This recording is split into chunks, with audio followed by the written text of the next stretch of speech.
Durante 2 noites consecutivas, un raposo atravesa a fraga transportando algo na súa boca.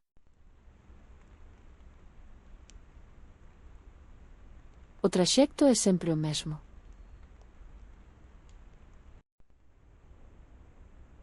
Este comportamento é bastante habitual nos raposos, sobre todo na época de cría. O máis probable é que estea a levar comida á madrigueira para alimentar a femia, e se xa naceron, tamén as crías.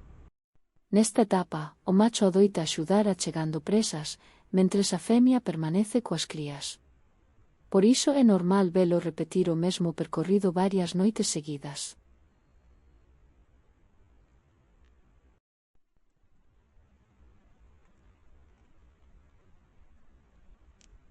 En abril, esta escena encaixa moi ben co período de reprodución do raposo, cando a actividade arredor da madrigueira aumenta moito.